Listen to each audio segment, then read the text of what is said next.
पन्नगे च सुरेन्द्रे च कौशिके पाद संस्पृशि निर्विशेष मनस्काय श्री वीर स्वामिने नमः।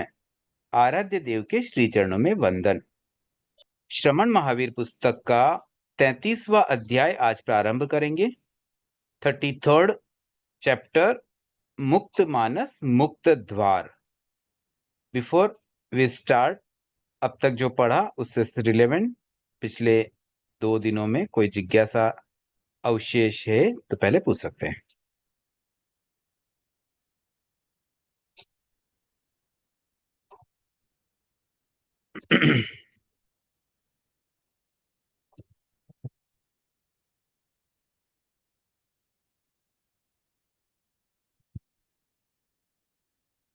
मुझे एक्सपेक्ट था कि कल और परसों के जो पढ़ाया गया था उसमें जिज्ञासाएं तो अवश्य बनेगी, बट लगता है शायद या तो पढ़ा नहीं गया है या फिर जिज्ञासाओं का समाधान शायद हो गया हो। तो सुषमा जी। जय जिनेन्द्र सर। सर मेरा प्रश्न है, प्रकृति और पुरुष आत्मा, प्रकृति अचेतन है और पुरुष चेतन, प्रकृति अचेतन कैसे हुई सर? देखिए, ये सांख्य दर्शन की मान्यता है। वो प्रकृति में सभी अजीव वस्तुओं को लेते हैं। अच्छा, पूरी प्रकृति अजीव समझते हैं वो? प्रकृति को अजीव समझते हैं सर? नहीं, समझने की बात नहीं है। देखिए, उनकी धारणा क्या है कि 2 तरह की चीजें हैं इस संसार में। कुछ ऐसी चीजें हैं जो स्वयं संचालित नहीं होती है। मतलब जैसे जीव तो है ना, वो अपने पुरुषार्थ से कुछ भी कर सकता है, तो वो सब तो आ गए पुरुष में। और बाकी जो भी चीजें हैं ना, वो सब प्रकृति में है। तो जो नेचुरली अजीब चीजें तो ऐसे नेचुरली होती है, उसमें कोई उनका स्वयं का पुरुषार्थ तो लगता नहीं है ना, बस उस रूप में वो प्रकृति को मानते हैं। सर। ये सांख्य दर्शन की बात है। हाँ यहाँ सर। जैन दर्शन का जो अजीव तत्व है ना, उससे कंपेयर की जरूरत नहीं है। उनकी मान्यता है और उनकी कई मान्यताएं सेम हो ये तो आवश्यक नहीं है। कितनी चीजों में डिफरेंस भी है।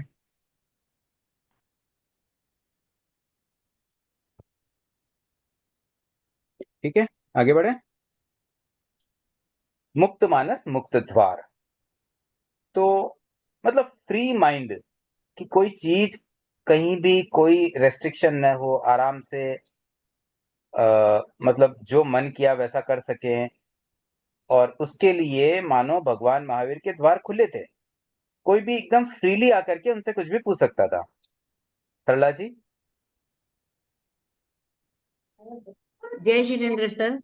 सर ये लास्ट वाले चैप्टर, एक टीशा है, लास्ट वाले चैप्टर में मैतार्य जन्मना चंडाल थे, और फिर आगे आया है कि वो मेरे सम्राट के दामाद रहे हैं। तो ये कैसे होता है? सम्राट चंडाल थोड़ी थे। कहाँ आया सम्राट के दामाद रहे हैं?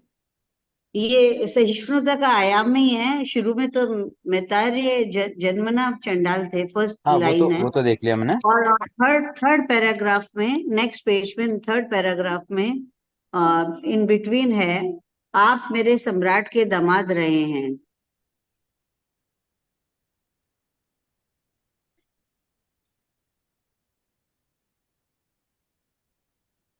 जैसे स्वर्णकार हाँ, वाले देखा मैंने। स्वर्णकार। हम्म।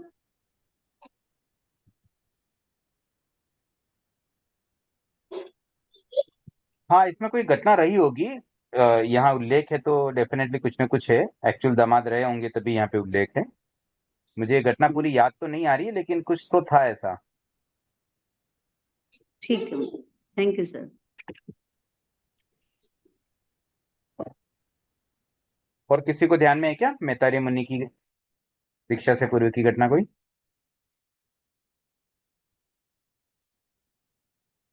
ठीक है। वैसे जैन कथा कोश में संभवतः या इसके बारे में और ज्यादा डिटेल मिल जाएगी, ये पूरी स्टोरी मिल जाएगी जैन कथा कोश। वहां पर इंडेक्स से आप मैतारी सर्च भी कर सकते हैं।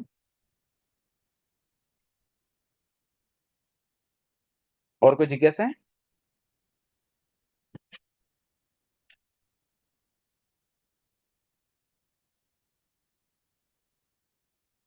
पूरा पढ़ा ही नहीं है, पढ़ेंगे तो जिज्ञासा होगी ना।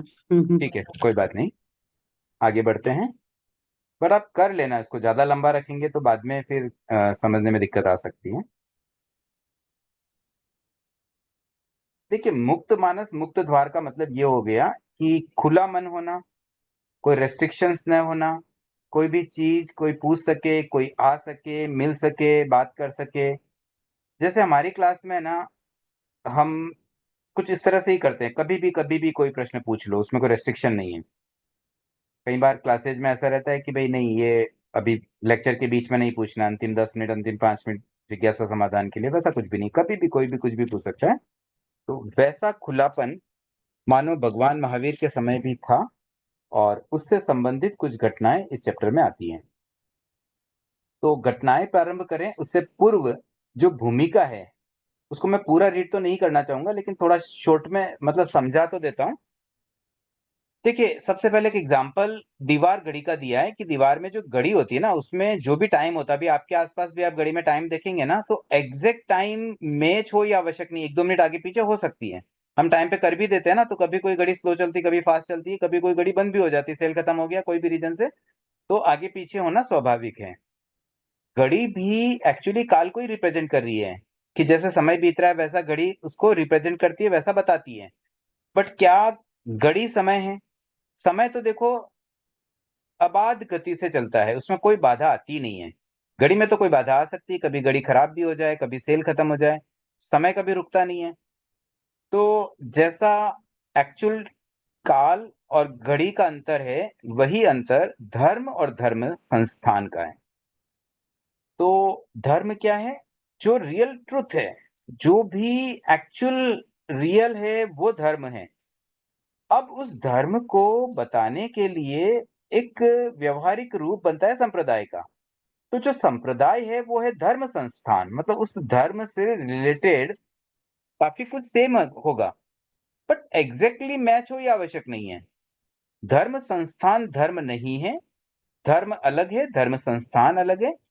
समय या काल वो अपने आप में पावरफुल है, उसके ऊपर हम ट्रस्ट कर सकते हैं, क्योंकि वो कभी रुकता नहीं है, उसकी स्पीड एक जैसी रहती है। 1 घंटा, आज 1 घंटा जितना समय लेगा, कल भी 1 घंटा उतना ही समय लेगा। ये कहाँ होता है? निश्चय काल में। लेकिन घड़ी में कभी आगे पीछे हो सकता है, कभी घड़ी में हम जब सामयिक लेते हैं घड़ी देख करके, हो सकता है 48 मिनट की जगह 49 मिनट आ जाए, 50 मिनट आ जाए, कभी हो सकता है 47 मिनट 54 सेकेंड ही आए, कभी 2 4 5 सेकेंड कम भी आ जाए, ये सब पॉसिबल है। तो यही अंतर धर्म और धर्म संस्थान यानी कि संप्रदाय का बताया गया है। तो कुछ चीजें ऐसी होती है, यहाँ पर देखिए चौथा और पांचवा पैराग्राफ, दो बातें इसमें बताई गई है। एक तो बताया भी प्यास लगती है तो हम पानी पीते हैं। अब ये शाश्वत सत्य है, हर जगह ऐसे ही होगा, कहीं भी, चाहे जापान में प्यास लगेगी तो भी वो पानी पिएगा, या इंडिया में प्यास लगती है तो वहां भी पानी ही पिया जाता है। तो ये किसी देश और काल से बाधित नहीं है, सब जगह मान्य। तो ये हो गया धर्म, ऐसे धर्म का एग्जाम्पल दिया। इसी प्रकार से अगला पैराग्राफ, पांचवा पैराग्राफ में दिया गया कि जब मन अशांत होता है ना, तो उस समय धर्म की ओर झांकते हैं।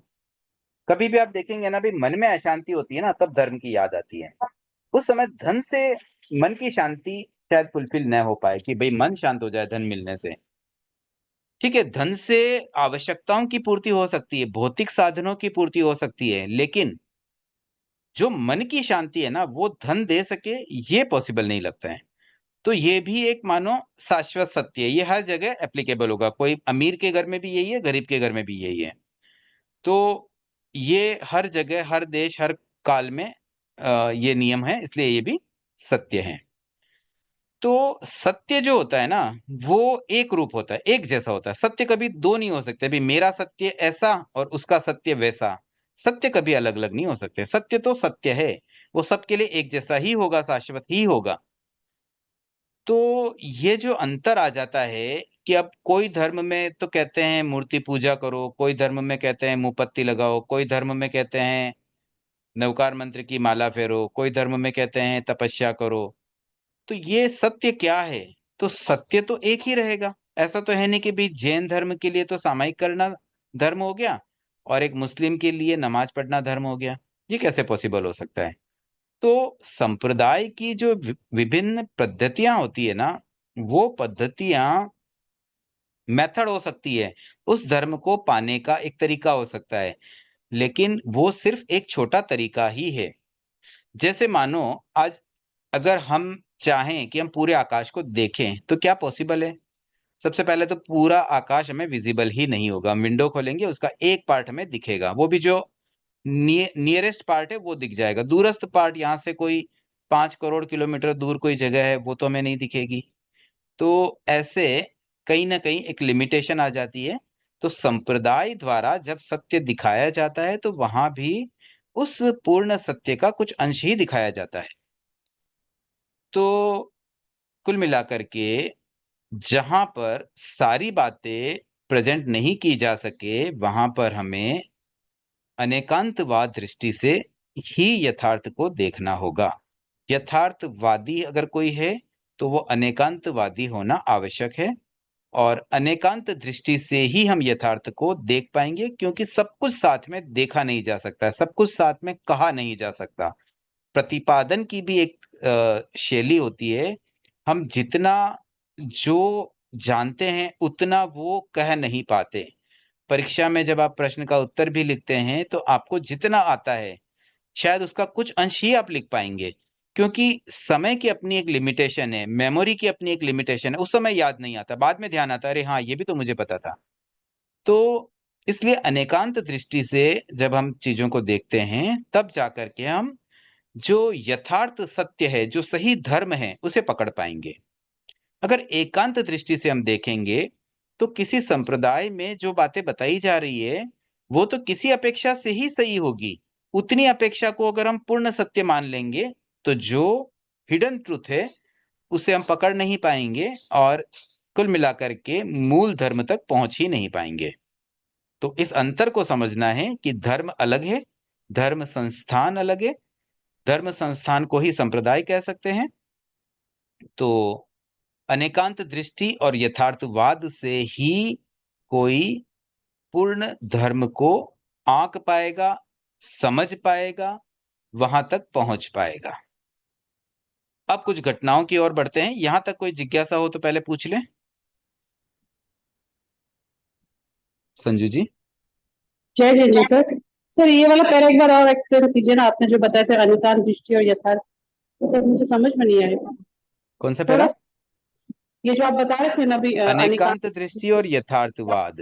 हाँ, देखो, यथार्थ। अनेकांत दृष्टि क्या कहती है कि जितना सत्य है ना, वो अगर पूरा आपको नहीं पता है तो जितना पता है उसको उसका अंश मानो, और अन्य बातें जो आपको नहीं पता है उसे इग्नोर मत करो, उसे भी, उस पर भी भरोसा रखो, उसको भी वैल्यू दो, उसको भी मान्य करो।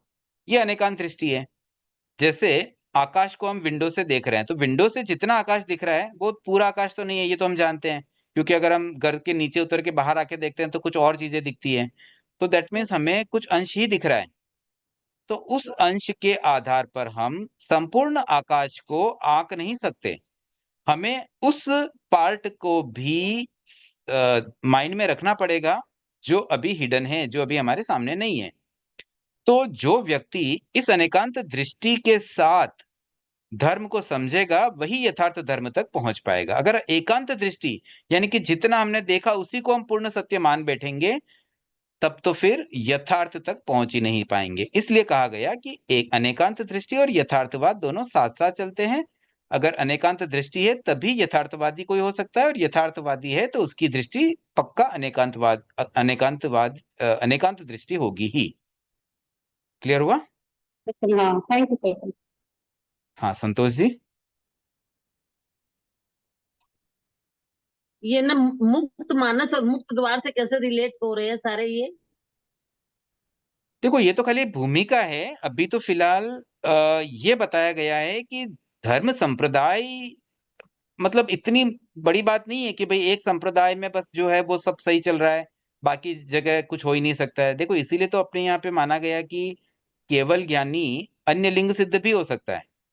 तो भगवान महावीर के पास ओपन डोर थे, मतलब कोई भी आके कुछ भी पूछ सकता था। तो खुला मन था उनका। उनका ऐसा नहीं था कि भाई ये जैसे अभी हमारे साधु है बस वही साधु है, बाकी सब असाधु है। उस तरह की विचारधारा नहीं थी। जैसे फॉर एग्जाम्पल अभी हमारे तेरापंथ धर्म संघ में ये मान्यता है कि जो तेरापंथ के साधु है वो साधु है, बाकी सब असाधु है। बाकी सब तो असाधु नहीं मानते, लेकिन सामान्यतया व्यवहार में हम उन्हें साधु नहीं मान रहे हैं। लेकिन ये तो निश्चित है कि और भी साधु हो ही सकते हैं। निश्चित रूप से कोई साधु है या नहीं है वो कैसे आंका जाए? तो ये खाली एक व्यवहारिक प्रयोग है कि कोई गलत ना समझ बैठे, कुछ कंफ्यूजन ना हो जाए, इधर उधर भटक ना जाए, इस अपेक्षा से ऐसा कह दिया जाता है। और ये चीजें जब आती है ना, ऐसी संप्रदायों में जो चीजें आई है, इवन भगवान महावीर के समय में बहुत खुलापन था। लेटर ऑन आज जो स्थितियां है ना वो बहुत बदली है। कैसे बदली है? जैसे अब यहाँ संप्रदाय की बात इसलिए बताई कि संप्रदाय इतनी बड़ी बात नहीं है, धर्म बड़ी बात है। तो अगर मूल धर्म तक पहुंचना है तो संप्रदाय तो खाली एक माध्यम है, वो एक माध्यम है, और भी सांप्रदायिक माध्यम बन सकते हैं। ऐसा नहीं है कि खाली मेरे संप्रदाय में दीक्षित होने वाला ही मोक्ष जाएगा, बाकी कोई जा ही नहीं सकता, वैसा नहीं कहा जा सकता है। इस अपेक्षा से ये बात यहाँ पर बताई गई है।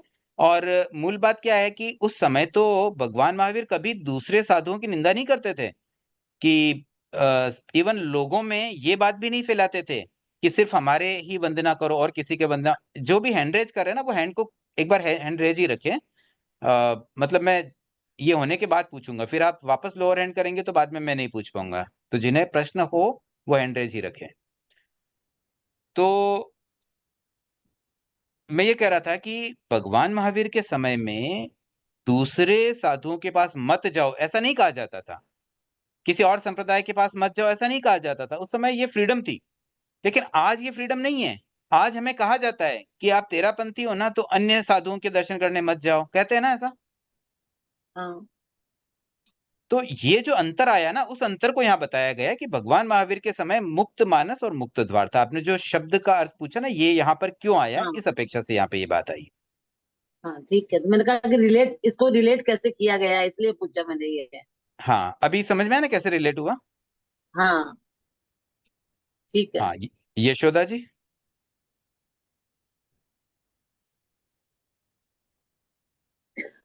जय जिनेन्द्र, हम्म।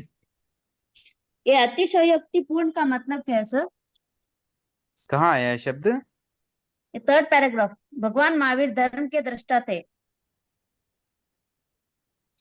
पेज नंबर 209 में। नहीं, ये जो चैप्टर है ना 33, उसका कौन सा पहला पेज है? सर दूसरा सेकंड पेज पेज है। सर, दूसरा पेज। ओके। हाँ ठीक है, दूसरे पेज का तीसरा पैराग्राफ। भगवान महावीर धर्म के दृष्टा थे, वे अचेतन में अचेतन धर्म को देखते थे और चेतन में चेतन धर्म को। भी यथार्थवादी थे। भय, प्रलोभन भय, या प्रलोभन और अतिशयोक्तिपूर्ण अतिशयोक्तिपूर्ण। प्रतिपादन। अतिशयोक्ति का मतलब कोई ऐसी बात कहना जो कुछ एक्स्ट्रा हो जाए, मतलब जिसमें कोई अतिशयोक्ति रह जाए। अतिशयोक्ति का अर्थ होता है कि जो बात एक्चुअल होनी चाहिए उससे भी कुछ अधिक कह दिया। अच्छा, मतलब जो मतलब है बढ़ा उतना चढ़ा नहीं कर कह करके कहना। उसके परे कोई बात कह दी। ठीक है सर, धन्यवाद। सुषमा जी। सर सर अभी आपने कहा ना हाँ? कि मुक्त मानस था उस समय भगवान महावीर के समय, और अभी कहा जाता है कि मत जाओ। सर अभी क्यों, ऐसा क्यों कहते हैं सर अभी? देखिए, थोड़ा ये चैप्टर पहले पूरा कर लेते हैं, इसमें शायद कुछ आ जाएगा डिटेल, नहीं आएगा तो बाद में ये प्रश्न लास्ट में पूछ लेना आप। Okay sir. ठीक है, तो ये भूमिका वाला पार्ट कंप्लीट होता है। अब हम स्टोरीज में आते हैं। तो इसमें कुछ 3-4 कहानियां हैं। वो कहानियां ये रिप्रेजेंट, ये घटनाएं ये रिप्रेजेंट कर रही है कि उस समय बहुत ही फ्रीडम थी। अब कैसे थी? सबसे पहले तो एक घटना आती है जिसमें पारशी संप्रदाय की, अब देखिए भगवान महावीर ने अपना धर्म अलग चलाया और भगवान पार्श की परंपरा अलग थी। उन्होंने कभी भगवान पार्श को फॉलो नहीं किया, ना उस परंपरा में दीक्षित भी हुए। तो एक्चुअल तो दोनों डिफरेंट ही थे ना। फिर भी भगवान महावीर जो सही होता ना उसको सही कहते थे।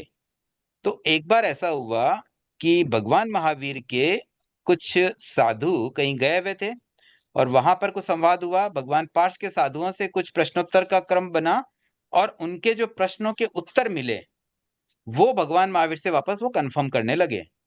तो प्रश्न थे कि संयम और तप का फल क्या है, मतलब संवर और निर्जरा का फल। तो संवर के द्वारा क्या होता है, नए बंधन का निरोध होता है, नए कर्म बंधना रुक जाते हैं। और तप के द्वारा क्या होता है, पहले जो बंधे हुए कर्म उसका विमोचन हो जाता है। ये बात पार्श्ववर्ती परंपरा के श्रमणों ने कही भगवान पार्श के शिष्यों ने कही, मतलब उनके जो साधु थे उन्होंने ये बात कही। अब इस बात के साथ में, हालांकि इसमें कुछ और भी प्रश्न बने थे कि फिर अगर ऐसा है तो फिर कोई जीव देवलोक में उत्पन्न क्यों होता है, तो उसका उत्तर ये मिला कि भाई पहले जो तप किया था ना उससे देवलोक में भी उत्पन्न होता है, क्योंकि तब से अशुभ कर्मों का तो विमोचन हो जाता है, लेकिन जो शुभ कर्म बंधे होते हैं ना वो पुण्य देते हैं, तो उससे अच्छा भौतिक लाभ मिलता है। तो इस तरह से कुछ बातें वहां पर हुई, और फिर गौतम ने पुनः प्रश्न किया कि ये पार्श्ववर्तीय स्थविरों ने जो उत्तर दिया क्या वो सही है? पकड़े जाता देखना हेल्मेट भी चकाने चाहिए बरोबर था गली गली में उभा हटाने पड़ेला પછી तो भगवान महावीर ने कभी ये नहीं कहा कि नहीं नहीं नहीं वो गलत है, मैं जो कहता हूँ वही सही है। उन्होंने कहा हाँ बिल्कुल ठीक है, उन्होंने जो कहा सही है। अब ये था मुक्त मानस मुक्त द्वार, कितना खुलापन था।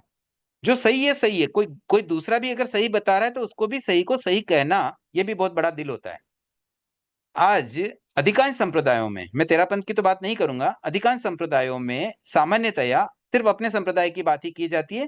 भाई ये हम कह रहे हैं वही सही है, बाकी दूसरे कोई कहते हैं उसकी बात को वैल्यू नहीं दी जाती है। तो ये भगवान महावीर ने वैल्यू दी, और इसमें कुछ प्रश्नों का जो क्रम है वो आपने शायद पढ़ा भी होगा, मतलब श्रमणों की उपासना से फिर सिद्धि तक पहुंचने का जो 10 स्टेप्स है, कि श्रमणोपासना से सत्य सुनने को मिलता है, फिर सत्य से ज्ञान मिलता है, ज्ञान से विज्ञान मिलता है, विज्ञान से प्रत्याख्यान, प्रत्याख्यान से संयम, संयम से अनाश्रव, अनाश्रव से तप, और तप से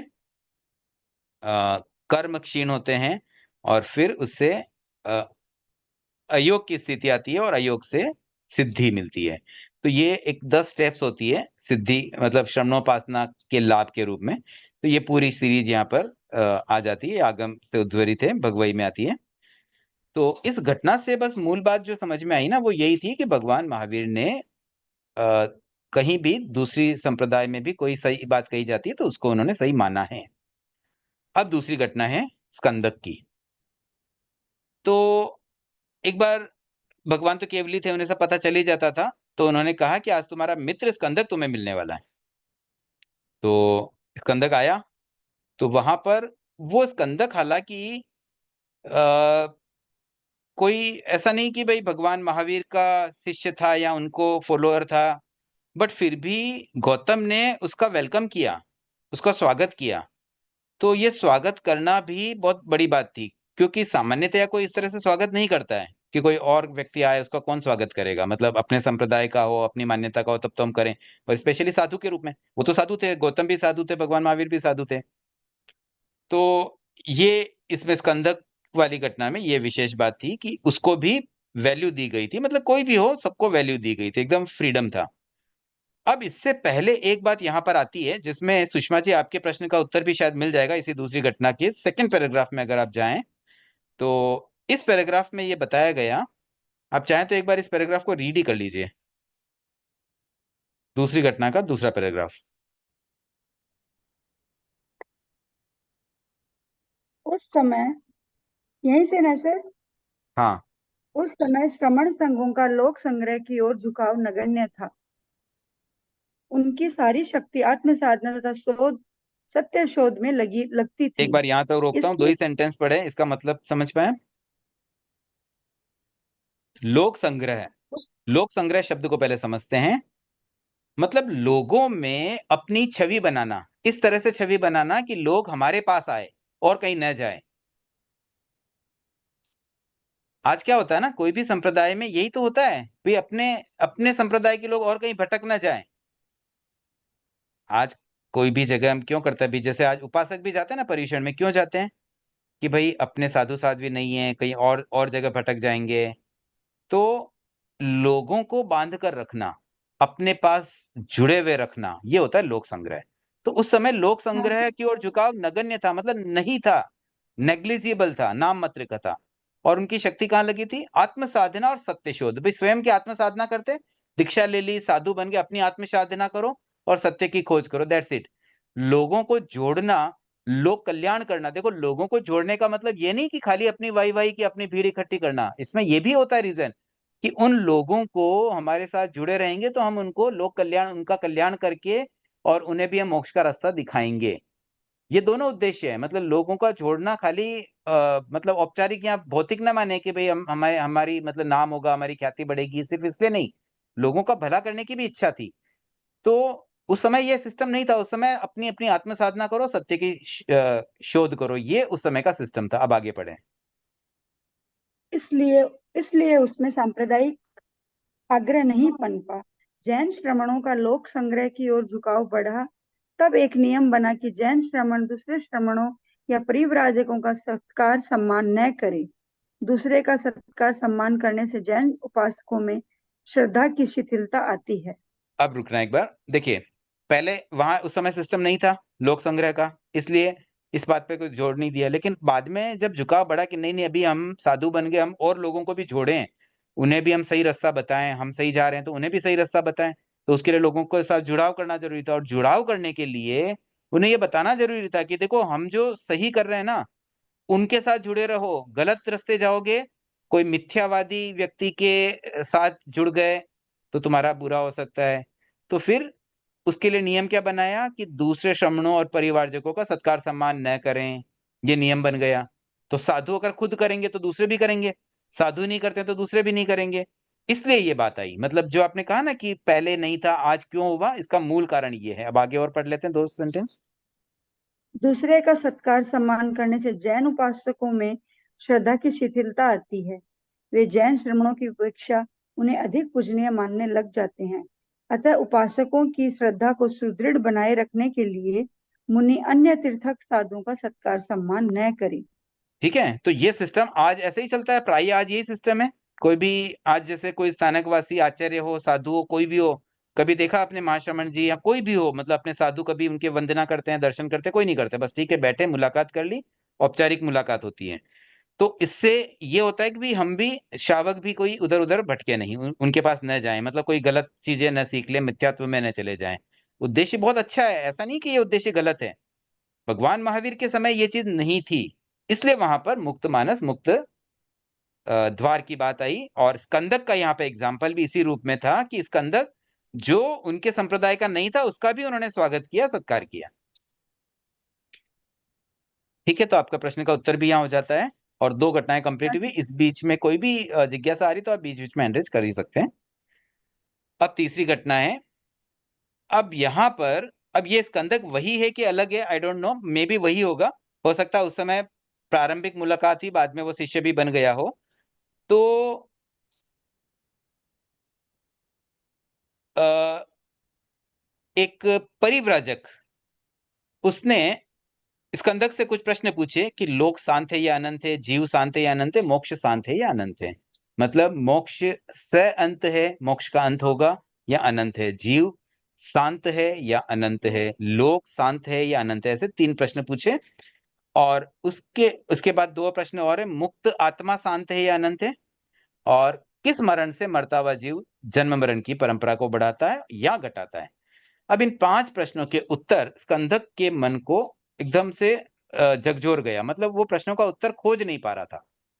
अब पिंगल ने ये प्रश्न पूछे, स्कंदक के पास उत्तर नहीं थे, स्कंदक मौन रहा, उसने उत्तर नहीं दिए। लेकिन स्कंदक को भगवान महावीर के बारे में जानकारी तो थी। मुझे लगता है अगर ये वही स्कंदक है, तो जैसे गौतम के फ्रेंड के रूप में कभी मिले तो आइडिया तो था कि यार ये विद्वान है, इनसे जाके पूछा जाए। तो वो स्कंदक भगवान के पास गया और इन प्रश्नों का उत्तर पूछा। तो उत्तर भगवान ने तो सटीक, केवल ज्ञानियों के लिए क्या टाइम लगे उत्तर देने में, सटीक उत्तर सीधा मिल जाता है।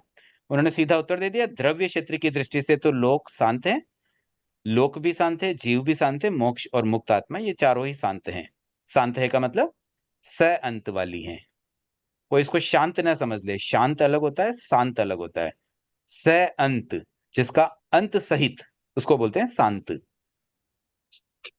तो यहां अपेक्षा जोड़ दी। देखो, भगवान महावीर की दृष्टिकोण में अधिकांशतः आप देखेंगे सापेक्षता पूरी तरह से मिलती है, सापेक्ष दृष्टि से वो उत्तर देते थे। तो यहां दृष्टि क्या थी, द्रव्य और क्षेत्र की अपेक्षा से इनको शांत बताया गया, लेकिन काल और पर्याय की अपेक्षा से अनंत बताया गया। कैसे, कोई बता सकते हैं?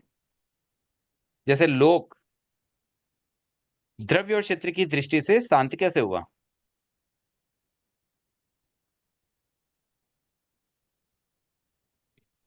नहीं समझ में आया? लोक एक है इसलिए वो हैंड रेज शांत है। करना है, बोलना नहीं है डायरेक्ट। Sorry sorry. हाँ ममता जी आप बताएं। क्षेत्र जैसे अभी इस क्षेत्र में नहीं हो सकता है। जय जिनेन्द्र सर, सॉरी। हम्म। अभी और कुछ समय बाद जब दूसरा वो आएगा उत्सर्पणी काल, तब उस क्षेत्र में हो इस क्षेत्र में हो सकेगा। वो तो काल की बात हुई ना। Okay sir. क्षेत्र का मतलब ये नहीं है। द्रव्य से समझ पाए, द्रव्य से कैसे शांत हुआ लोक? नहीं सर, द्रव्य की से नहीं समझ में आया। अच्छा संतोष जी आप क्षेत्र। बताएं। लोक एक, लोक एक है इसलिए वो शांत है। ओके। और वर्ण गंध रस स्पर्श के हिसाब से मतलब वो उधर के पर्याय की अपेक्षा से शांत वो ऐसे है। द्रव्य लोक में ये सब कहाँ से आ गए द्रव्य? ये वर्ण गंध रस स्पर्श, ये तो पुद्गल के हाँ गुण होते हैं ना। तो पर्याय हो गए ना, पर्याय की अपेक्षा से। देखिए इसमें सबसे पहले द्रव्य की अपेक्षा से कोई भी चीज जब जब हम देखते हैं ना, तो द्रव्य का मतलब होता है संख्या, क्वांटिफाई। हाँ तो तो क्वांटिटी लोक के एक हिसाब है, से लोक कितना है? एक है लोक। हाँ एक एक मान लेते हैं, तो वो हो गया, मतलब शांत। शांत हो गया, अनंत हाँ नहीं है, ठीक है। और और और क्षेत्र की दृष्टि से तो एरिया जो है ना, वो एरिया लिमिटेड है। लोक जितने एरिया में फैला हुआ है ना, वो एरिया लिमिटेड है, वो अनलिमिटेड नहीं है। बात समझ में आई? लोक कितनी जगह को ऑक्यूपाई करता है? लोकाकाश को ऑक्यूपाई कर रहा है ना। तो लोकाकाश हाँ कितने कितने एरिया में है? असंख्य प्रदेशों से बना हुआ लोकाकाश एक सीमित क्षेत्र में है ना, 14 रज्जु हाइट वाला या जितना भी उसका, लेकिन एक सीमा तो है ना, अनंत नहीं है। इस दृष्टि से शांत हुआ। शांत, अंत सहित हो गए सर। अंत सहित मतलब कहीं ना कहीं अंत हो रहा, अनंत नहीं है। अनंत न होना यानी शांत होना। अब काल और पर्याय की दृष्टि से, तो काल की दृष्टि से अगर देखा जाए तो अनादि काल से लोक है, अनंत काल तक लोक रहेगा, मतलब शांत नहीं है। इसका अंत नहीं है, कोई स्टार्टिंग पॉइंट भी नहीं है, एंड पॉइंट भी नहीं है, अनंत है, इसलिए इसको अनंत कहा गया है। इसी प्रकार से पर्यायों की दृष्टि से, तो लोक के पर्याय तो परिवर्तनशील है, पर्याय तो अनंत होते हैं, बदलते रहते हैं, बदलते रहते हैं, बदलते रहते हैं, नित्य नया पर्याय। तो उस पर्याय की दृष्टि से भी वो अनंत हुआ। क्लियर हुआ? ठीक है ठीक। अच्छा अब जीव के बारे में कोई बताना चाहेंगे? यही बात, जीव के लिए भी तो यही कहा है ना, कि द्रव्य और क्षेत्र की दृष्टि से शांत है और काल और पर्याय की दृष्टि से अनंत है। द्रव्य। थोड़ा सोचिए आराम से, और कैसे बैठेगा? लोक का जैसे बताया वैसे ही कुछ है।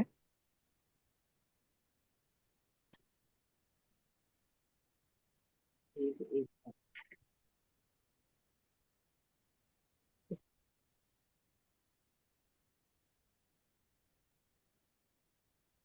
हाँ सुषमा मतलब जी। जीव तो सुषमा जी उत्तर दें। हाँ सर, ये जीव एक मतलब जितनी संख्या है उतनी ही है, तो अंत हाँ सहित हुआ ना सर। वो ना तो बेसी है ना कम है। शायद ये हो सकता है आंसर। ठीक है, और और क्षेत्र की दृष्टि से? क्षेत्र की दृष्टि से ये नहीं आ रहा है सर समझ। ओके, देखिए सरला जी आप भी एक बार हैंड रेज किया, आप बता दीजिए। हाँ, वो मैं भी यही बोल रही थी कि जीव की दृष्टि तो जीव तो उतने ही है जितने हैं, ना कम और बेसी।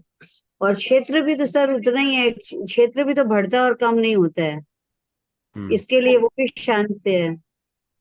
देखिए इसको ना दो तरीके से समझ सकते हैं। जैसे जीव को अगर इंडिविजुअल जीव की बात करें ना, तो द्रव्य की दृष्टि से आत्मा एक है, या असंख्य प्रदेशों से जो पिंड बना हुआ वो एक सिंगल है।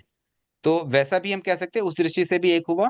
और सभी जीवों की संख्या भी अगर हम कहें, वैसे ये अनंत होते हैं, लेकिन ये अनंत भी सीमित अनंत है।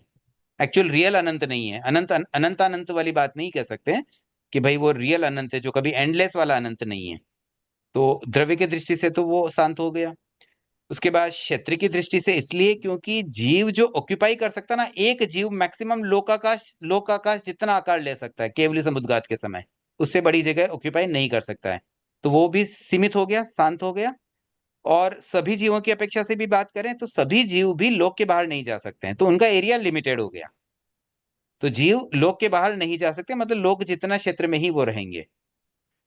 फिर पर्याय और काल। मोनिका जी, आप कुछ कहना चाह रहे हैं?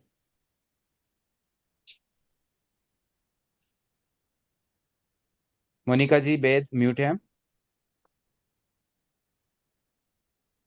हाँ सर, मेरा आंसर मुझे मिल गया। मैं यही पूछ रही थी कि जीव उतने ही कैसे रहते हैं, बढ़ते घटते नहीं है क्या? लेकिन अभी आपने क्या कर दिया क्लियर। ठीक है। Thank you. स्नेहलता जी।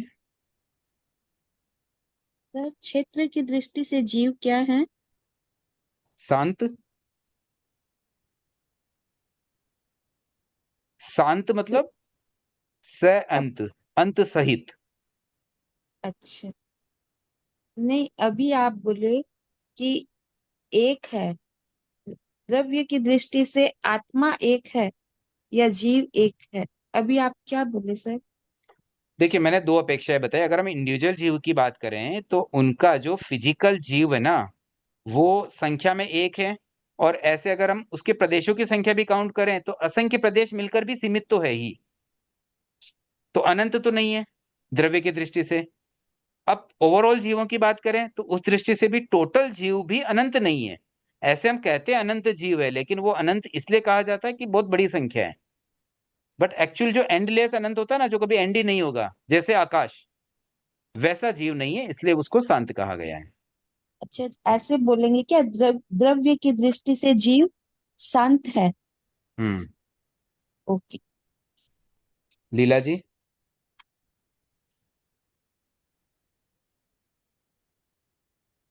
लीला जी धाकड़। नहीं आप, समझ पा रहा है। आपकी आवाज नहीं आई क्लियर। शांत और ये अनंत नहीं समझ में आ रहा। शांत शब्द का अर्थ होता है अंत सहित, और उसका अपोजिट हो गया अनंत। जिसका अंत न हो वह है अनंत, जिसका अंत हो वह है शांत। शांत को कह सकते हैं लिमिटेड, सीमित। क्लियर हुआ? फिर ये द्रव्य और द्रव्य का हम कैसे अपेक्षा करते हैं सर, वो नहीं समझ द्रव्य रहे। का मतलब होता है कोई भी चीज फिजिकल, क्वांटिटी, क्वांटिफाई करते हैं ना किसी चीज को, तो वो द्रव्य की अपेक्षा हो जाती है। किसी को कितना जगह ऑक्यूपाई करता है तो वो क्षेत्र की अपेक्षा होती है। किसी को अगर ड्यूरेशन से कंपेयर करें, कितने समय से है वो, तो वो काल की अपेक्षा हो गई। क्लियर हुआ? और क्षेत्र यानी एरिया ना सर। एरिया, जितने एरिया को वो ऑक्यूपाई करेगा या जिस एरिया में वो जा सकेगा। Okay sir, thank you. चलिए, थोड़ी तत्व ज्ञान की बात हो गई। ऐसे जनरली ये तो मुझे लगा बहुत सिंपल चीज है, बट पूछा तो समझ में आया कि इसमें भी डीप में जाना जरूरी था। अक्सर तो ना ये शांत शब्द में कंफ्यूज है, तो शांत को शांत न समझे। श तीन तरह के जो होते हैं ना, मूर्धन्य, दंतव्य स, फिर मूर्धन्य सुकून। श, उषा वाला श, मूर्धा पे जिसे जोर पड़े, और एक होता है श।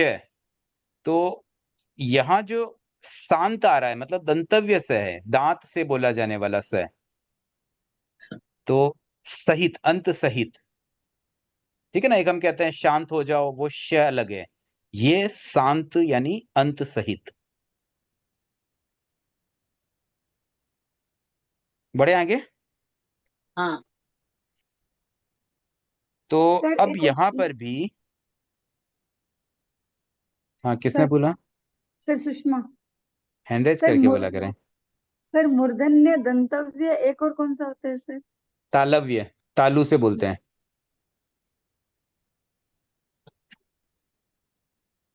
ये ना अपने उच्चारण स्थल होते हैं, अपने मुख में 5 उच्चारण स्थल है: कंठ, तालु, मूर्धा, दांत और होठ। मूर्धा किसको कहेंगे सर? मूर्धा, देखिए ये मुंह के अंदर है ना, हाँ जहां मैंने अभी फिंगर टच की, वो जो सबसे टॉप पोर्शन होता है वो मूर्धा हाँ। होती है। और जब अपन मूर्धा से बोलते हैं ना, तो इसका इफेक्ट मस्तिष्क पे पड़ता है। अच्छा। ट, श- ठ, ड, ढ, ण, ये 5 वर्ण मूर्धन्य होते हैं, ये मूर्धा से बोले जाते हैं। ट ठ ड ढ ण, यहाँ पे कंपन होता है, मस्तिष्क तक उसका इफेक्ट जाता है मूर्धा से। Okay sir. ठीक है।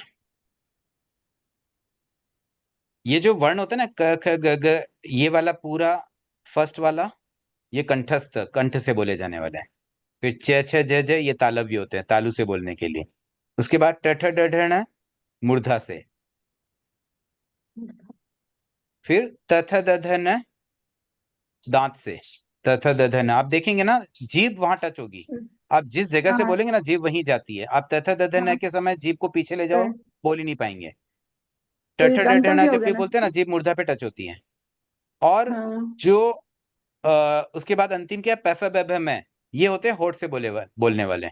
आप होठ को खुला रख के पैफ ब भ मैं नहीं बोल पाओगे, होठ टच करने ही पड़ेंगे। पढ़ेंगे सर।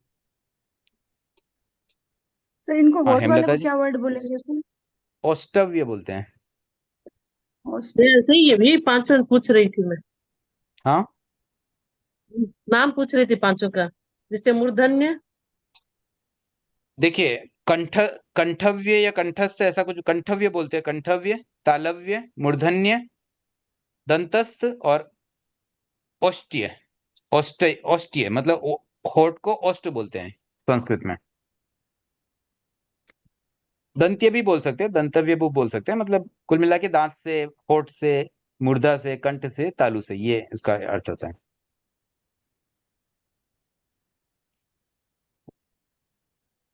तो इस घटना में हमने क्या समझा कि स्कंधक, कोई बाहर का व्यक्ति भी आके कुछ पूछ रहा है तो उसको सही उत्तर देना, और फिर उसकी वजह से उसने दीक्षा भी ले ली, मतलब भगवान के पास वो दीक्षित भी हो गया। तो ये थी मुक्त मानस मुक्त द्वार वाली बात। अब इसमें एक और घटना है। एक ही घटना है। अब है मद्दुक की। मद्दुक की घटना सुनी होगी, गुरुदेव कई बार प्रवचन में भी फरमाते हैं। मद्दुक जो श्रमणोपासक था, श्रावक था, उसने, उसके पास कभी कोई और परिव्राजकों में कोई बात चली, तो ये जो पंचास्तिकाय की बात चलती थी, भगवान महावीर कहते थे पंचास्तिकाय, ये 5 अस्तिकाय जो मानते थे, तो उस पर हर किसी को भरोसा नहीं था। धर्मास्तिकाय या धर्मास्तिकाय को कैसे माने, आकाश को कैसे माने, जीव को कैसे माने, पुद्गल को मानना तो सहज था। तो इस पर काफी चर्चाएं चलती थी। तो मद्दुक से एक बार पूछा गया, भी तुम्हारे धर्माचार्य पंचास्तिकाय का प्रतिपादन करते हैं, तो कैसे, जरा हमें समझाओ। तो उन्होंने क्या कहा कि भाई अस्थिकाय जो है ना, वो प्रत्यक्ष है लेकिन हम देख नहीं पा रहे हैं, इसलिए हमें इजीली समझ में नहीं आ रहा है। तो क्या कोई चीज नहीं देख पाते, उसको नहीं समझा जा सकता है? तो मद्दुक ने फिर वो एग्जाम्पल दिया कि देखो, पेड़ पर पत्ते हिल रहे हैं ना, कैसे हिल रहे हैं बताओ, हवा चल रही है, हवा कहाँ है, हवा देख पा रहे हो क्या, नहीं देख पा रहे हैं, तब भी उसको मानते हो ना। ऐसे ही कोई जब स्मेल आती है, तो स्मेल नाक में जा रही, स्मेल किधर है, किधर दिख रही है क्या कहीं स्मेल, तो दिखती तो नहीं है।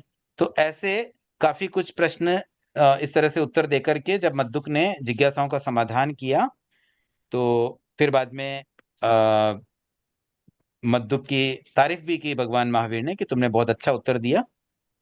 तो ऐसे ये भी मानो एक श्रमण की, एक श्रावक, एक सामान्य श्रावक कोई अगर अच्छा उत्तर दे रहा है, अच्छी बात बता रहा है, उसे अप्रिशिएट करना, ये भगवान महावीर के समय ही पॉसिबल था। आज शायद इतना इजी नहीं है कि हर कोई, अब आप में भी कितनी क्वालिटीज होंगी, लेकिन क्या गुरुदेव तक सब बातें पहुंच सकती है? क्या सभी साधु साध्वी आपकी सब क्वालिटीज को जान पाते हैं? शायद पॉसिबल ना हो। तो अब देखो चीजें बदल गई है, अब संप्रदायवाद थोड़ा हावी हो गया है, लेकिन भगवान महावीर के समय तो मानो मुक्त मानस मुक्त द्वार की बात चलती थी, यानी कि पूरी तरह से फ्रीडम थी, सबको पूरी वैल्यू भी मिलती थी। ये सारी घटनाओं से इस बात को स्पष्ट किया गया। उनके समय की एक मतलब तरीका बताया गया कि उस समय कितनी फ्रीडम थी वहां पर।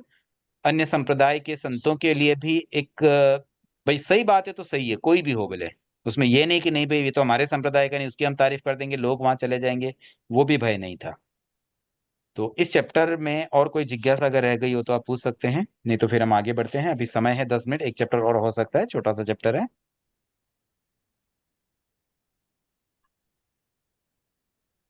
आगे बढ़े।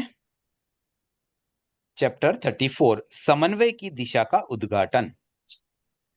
अब देखिए, इस चैप्टर का जो सार है ना, वो सार यही है कि भगवान महावीर ने समन्वय स्थापित किया हर चीज में। सरला जी।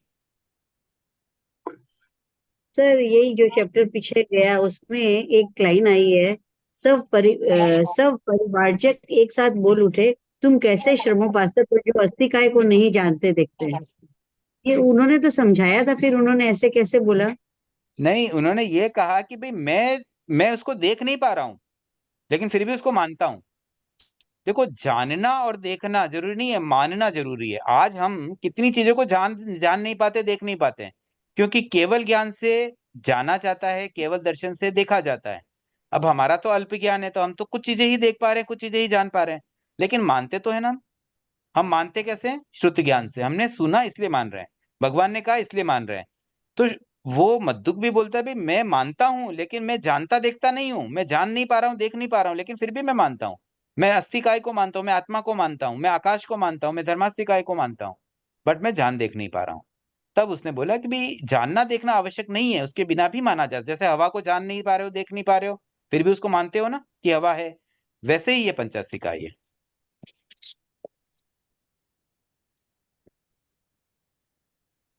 ठीक है, आगे बढ़ते हैं। 34 चैप्टर, समन्वय की दिशा का उद्घाटन। तो इसमें जैसे ना दो चीजें हैं, जैसे जल और अग्नि। नॉर्मली कहते हैं भी जल और अग्नि दोनों विरोधी है। अग्नि पे जल डाल दो तो अग्नि बुझ जाती है, और जल में अग्नि जलाएंगे तो जल नहीं पाती है, मतलब उसको जलाया भी नहीं जा सकता है पानी में। तो ऐसे दोनों विरोधी है, फिर उनमें समन्वय समन्वय कैसे स्थापित किया जाए? तो सापेक्षता से समन्वय स्थापित हो सकता है। मतलब कितना गर्म है, कम गर्म है, ज्यादा गर्म है, उस पर सब डिपेंड होता है। पानी में भी एक्चुअली आग लग सकती है। आपने देखा होगा मूवीज में, कभी जलती हुई कार पानी में गिर जाए तो बहुत देर तक आग रहती है पानी में भी।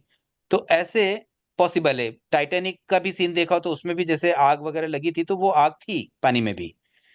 तो ऐसे पॉसिबल है, और सापेक्षता से इन बातों को समझना पड़ेगा। तो ये समन्वय बैठता है सापेक्ष दृष्टिकोण से, जहां इस बात को हम समझ लें कि संसार में कोई भी दो चीजें एग्जैक्टली आइडेंटिकल नहीं है। उसमें कुछ ना कुछ सेम चीजें मिलेगी, कुछ ना कुछ विपरीत चीजें मिलेगी। और ये बात भगवान महावीर ने बताई, अच्छे से बताई, कि हर चीज में कुछ कॉमन चीजें भी है और कुछ अनकॉमन चीजें भी है, कुछ सिमिलरिटीज भी है, कुछ डिफरेंसेज भी है, कुछ समानताएं भी है, कुछ असमानताएं भी है, हर चीज में। लेकिन हमने उसको सिद्धांत में तो पकड़ लिया, व्यवहार में नहीं पकड़ा, प्रैक्टिकली अप्लाई नहीं कर रहे हैं। और ये एक बहुत बड़ी कमी है। इस चैप्टर के अंत में आचार्य महाप्रज्ञ जी ने एक प्रश्न छोड़ दिया हमारे लिए। उसका अंतिम अंतिम सेंटेंस एक क्वेश्चन के रूप में ही दे दिया गया। तो इसका मूल यही है कि जब भगवान ने ये कहा कि कोई भी चीज में कोई ना कोई चीज समानता तो होती है और कुछ ना कुछ असमानता होती है, तो अब हमारी दृष्टि की बात है। अगर हमें अच्छाई देखनी है तो हम अच्छी चीजों को देख लेंगे, अगर हमें सिमिलरिटी खोजनी है तो हम सिमिलरिटी को खोज लेंगे, अगर हमें डिफरेंस खोजना है तो डिफरेंस खोज लेंगे। आज कई बार जैसे लड़का लड़की शादी के लिए संबंध करते हैं ना, तो उसमें गुण मिलाए जाते हैं, कुंडलियां चेक करके गुण मिलाते हैं। अब इसमें 36 गुण में से किसी के मान लो 10 गुण मिले, किसी के 20 मिले। कभी 100% गुण तो मिलना मुश्किल होता है। तो जितने गुण मिले देखते भी, चलो ज्यादा गुण मिल गए तो शादी कर लो। हालांकि ये कुंडलियां मिलाना कितना सही है नहीं है, वो मैं इस पर कोई समीक्षा नहीं कर रहा हूँ, लेकिन कुंडली को भी छोड़ दें। आप आपस में जब बात करते हैं तो उसमें सारी चीजें तो एक जैसी नहीं मिलेगी ना, कुछ तो अंतर होता ही होता है, कुछ एक जैसी भी रहती है, कुछ अंतर भी रहता है। अगर हम किसी के साथ में सेट करना चाहें, समन्वय करना चाहें, तो हम उसकी अच्छाइयों को देखें, उसमें हमारे से क्या क्या समानता है उनको देखें, तो फिर बहुत अच्छा लगने लगेगा। और अगर हमें नहीं सेट करना है तो हम फिर उनमें खाली कमियां देके भी, देखो मैं तो ऐसा हूं वो वैसा है, मैं ऐसा हूं वो वैसा है, ऐसा कंपेयर करते रहेंगे तो सेट नहीं हो पाएगा।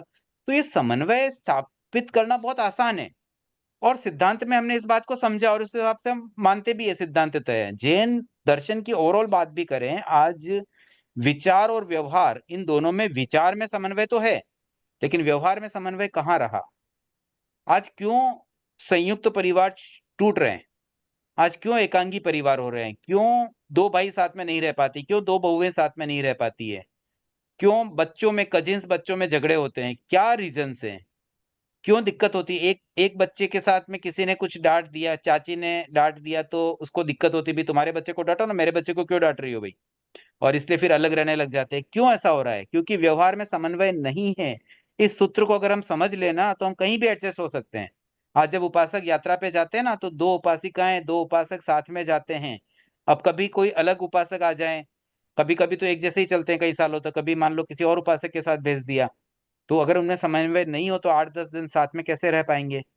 और ये तो चलो 10 दिन की बात है, साधु साध्वियों के सिंगाड़े बनते हैं, कितने कितने सालों तक साथ में रहते हैं, 5 साध्वियां अलग अलग जगह से, कोई कहीं की कोई कहीं की, साथ में इनको इकट्ठा रख दिया, अब कैसे समन्वय स्थापित होवे। तो व्यवहार में समन्वय होगा तो शांति से जीवन निर्वाह हो पाएगा। और ये व्यवहार में समन्वय बहुत आवश्यक है, ये सिद्धांत में तो हमने पढ़ लिया समझ लिया, और व्यवहार में हम कर नहीं पा रहे हैं। तो उसको करने का बहुत सिंपल सा तरीका इस चैप्टर में दिया है कि सबसे पहले तो ये समझो कि हर दो चीजों में, चाहे दो जीव हो, दो वस्तुएं हो, कुछ ना कुछ समानताएं हैं। अगर उन समानताओं को कंपेयर करने लग जाएं तो फिर समन्वय आराम से बैठ सकता है। और हर दो चीजों में विषमताएं भी होगी, विपरीत चीजें भी होगी, भिन्नताएं भी होगी, अगर उसको लेके बैठेंगे तो समन्वय कभी बैठेगा ही नहीं। तो ये नेचुरल है कि भिन्नताएं तो होगी ही होगी, उन भिन्नताओं को इग्नोर करो, और जो समानताएं हैं उन्हें आगे बढ़ाओ, उन्हें आगे लाओ, उन्हें देखो, तो फिर ऑटोमेटिकली समन्वय स्थापित हो जाएगा। इसमें तो यहां तक कहा गया है कि जो दो दर्शनों के बीच में बात करते हैं ना, कि भाई नास्तिक दर्शन आस्तिक दर्शन, तो उन्होंने कहा कोई पूर्ण नास्तिक हो नहीं सकता, कोई पूर्ण आस्तिक हो नहीं सकता है। मतलब हर नास्तिक भी कुछ अंश में आस्तिक है, और हर आस्तिक भी कुछ अंशों में नास्तिक है। इवन चारवाक दर्शन, चारवाक दर्शन के बारे में सुना होगा आपने कभी। चारवाक दर्शन एक ऐसा दर्शन है जो पूरी तरह से भोगवादी है, खाओ पियो मजे करो, इस नहीं और तो लोन लेकर के घी पियो बोले। तो वो उस मान्यता को फॉलो करने वाला, उसमें भी कुछ आस्तिक बना है। ऐसा नहीं है कि पूरी तरह से कोई नास्तिक हो ही सकता है, कुछ ना कुछ उसमें भी अच्छाई है। तो हर संप्रदाय में, हर सिद्धांत में कुछ ना कुछ अच्छाई होती है, वैसे ही हर व्यक्ति में भी कुछ ना कुछ अच्छाई होती है। उन अच्छाइयों को अगर हम देखना सीखें, अच्छाइयों को जाने, तो आराम से हम किसी के साथ में भी समन्वय स्थापित कर सकते हैं। और इस सिद्धांत को व्यवहार में अगर हम ले आए तो ये हमारे लिए बहुत बड़ी उपलब्धि हो सकती है। आज सबसे बड़ी दिक्कत यही हो रही है कि हम समन्वय नहीं बिठा पा रहे हैं। दो संप्रदायों में समन्वय नहीं है, दो परिवारों में समन्वय नहीं है, समाज में समन्वय नहीं है। समाज में कितने गुट बन जाते हैं, कोई कोई व्यक्ति अध्यक्ष बनता है, कितने व्यक्तियों को पसंद नहीं आता है, कोई कुछ काम करता है, किसी को कोई ना कोई उसके अगेंस्ट हो जाता है, उसने ऐसे कैसे कर दिया, कितना पैसा उड़ा दिया। अब कई बार ऐसी ऐसी बातें होती है कि मन में आ जाता है कि देखो गुरुदेव का चौमासा होता है, 100-100 करोड़ रुपया खर्च कर देते हैं। कोई कोई ये सोचता है कि देखो कितना पैसा का अपव्यय हो रहा है, समाज में कितनी मतलब गलत चल रही है चीजें, होता है ना, मन में कभी किसी का आ सकता है। अब उसमें पॉजिटिव सोचो कि कैसे किया जाए, क्या ऐसा करने से कुछ धर्म का प्रभावना नहीं होती है, क्या ऐसा करने से किसी को धर्म लाभ नहीं होता है, क्या ये व्यवस्थाओं के लिए आवश्यक नहीं है। कल हम कहीं जाएं दर्शन करने गुरुदेव के और ये व्यवस्थाएं नहीं हो तो हमें कितनी दिक्कतें आएगी। ऐसे कई पॉजिटिव पॉइंट भी हो सकते हैं। तो समन्वय का सूत्र यही है कि आप सापेक्ष दृष्टि से देखो और सिमिलरिटीज को खोजो, अच्छाइयों को खोजो, और फिर उसे अच्छा समझने लगो, तो ऑटोमेटिकली वह व्यक्ति हमें अच्छा लगने लगेगा, उसके साथ हम आराम से तालमेल बिठा पाएंगे। अंत में एक जो प्रश्न है, कितना कठिन है विचार और व्यवहार में सामंजस्य लाने वाले अहिंसक समन्वय की दिशा का उद्घाटन। यहाँ पर दो उसके रूप दे दिए गए कि प्राणी जगत में तो वह अहिंसक है और वस्तु जगत में बौद्धिक है। क्या है? समन्वय का सिद्धांत। समन्वय का सिद्धांत जब दो वस्तुओं में कंपेयर करते हैं तो वो तो बौद्धिक स्तर की बात हो गई, और जब प्राणी जगत में समन्वय करना होता है तो वो अहिंसक बात होती है कि मैं किसी के प्रति कुछ कहूंगा, कुछ बुरा कह दूंगा, उसकी गलतियां बताऊंगा, उसकी निंदा करूंगा, तो क्या होगा? हिंसा लगेगी, उसको कष्ट होगा। तो अहिंसा के रूप में प्राणी जगत में ये समन्वय का सिद्धांत चलता है, और वस्तु जगत में बौद्धिक रूप से ये चलता है। तो ये तालमेल बिठाना और समन्वय को व्यवहार में लाना ये बहुत आवश्यक है। और इस चैप्टर का बस यही एक मुख्य सार जो मुझे लगा, मुझे लगता है इस पूरी पुस्तक का अगर निचोड़ निकाले ना, तो इसमें सापेक्षवाद का बहुत ज्यादा उल्लेख आया है कि हर चीज को अगर सापेक्षता से देखें तो फिर वहां अनेकांतवाद की बात भी आ जाएगी, वहां समन्वय की बात भी आ जाएगी। मतलब ऐसे कहते हैं ना भाई, 100 ताले की एक चाबी, क्या हुई वो? सापेक्षता। हाँ संतोष जी। हाँ, ये ना महावीर महावीर के दो विशेषण है, सर्वज्ञ और सर्वदर्शी। इस पेज का इस लेसन का दूसरा पेज। वे सबको जानते थे, सबको देखते थे, सर्व ज्ञान और सर्व दर्शन के आधार पर उन्होंने अपने दर्शन की व्याख्या की। ये पैराग्राफ क्लियर करिएगा ये पैराग्राफ। देखिए, इससे पहले प्रश्न ये आया था कि क्या भगवान का खुद का दर्शन था कि इधर उधर से सब उठा करके इकट्ठा कर दिया, क्योंकि वो तो सबको वैल्यू दे रहे हैं, हाँ ये भी सही वो भी सही, ये तो अनेकांत दृष्टि कर रहे हैं, तो सब दर्शनों को उठा करके तो नहीं परोस दिया गई, उनके खुद की भी कोई दृष्टिकोण थी कि नहीं थी, ये प्रश्न पूछा गया। तो उसका उत्तर दिया भी महावीर खुद स्वयं सर्वज्ञ थे, सर्वदर्शी थे, वो स्वयं जानते थे, देखते थे, सब कुछ जानते थे, सब कुछ देखते थे, हर वस्तु के प्रत्येक धर्म को वो देख पा रहे थे, अनंत धर्मा वस्तु के अनंत धर्मों को वो जान पा रहे थे, देख पा रहे थे, और उन्होंने साक्षात देखा है, केवल ज्ञान केवल दर्शन से जाना है, देखा है, तब जाकर के उन्होंने इस बात को प्रेजेंट किया, अपना सिद्धांत प्रस्तुत किया। तो ये इधर उधर से टापा हुआ नहीं है, अन्य दर्शनों को मिला जुला करके कोई परोसी हुई चीज नहीं है, उनका स्वयं का मौलिक है।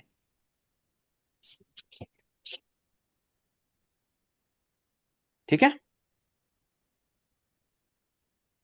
ओ और मैडम। कोई जिज्ञासा?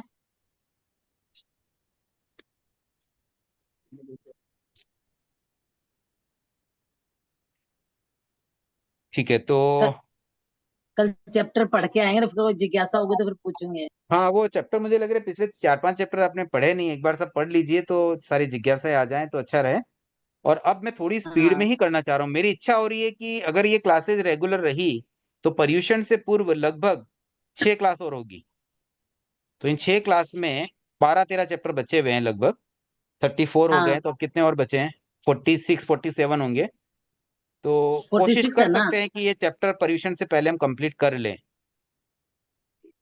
और नहीं हुआ तो कोई बात नहीं, 1-2 चैप्टर रहे तो बाद में कर सकते हैं, लेकिन मेरी इच्छा ऐसी है। तो उसके लिए आपका मुझे सहयोग इस रूप में चाहिए कि आप पढ़ के आए, 2-2 चैप्टर रोज पढ़ के आए, ताकि जिज्ञासाएं तुरंत आ जाए और हम आगे बढ़ सके। मैं जल्दी के चक्कर में ऐसा भी नहीं चाहता हूं कि कोई कोई चैप्टर बहुत जल्दी स्किप करके और पूरा समझ में ना आए, तो पूरा समन्वय के साथ ही करना चाहता हूं कि समझ में भी आए और हो भी जाए, ताकि परीक्षण तक इतना पेंडिंग न रहे, और रह भी जाए तो कोई बड़ी बात नहीं, 2-3 दिन क्लास बाद में वो भी हो सकती है। तो जैसा आपको ठीक लगे, इजी लगे तो आप पढ़ लीजिए, और जल्दी जल्दी हम करने का प्रयास करेंगे, नहीं हुआ तो आराम से करेंगे। तो आज के सेशन में और कोई जिज्ञासा नहीं है ना? तो इतना ही रखते हैं। ओम अरहम।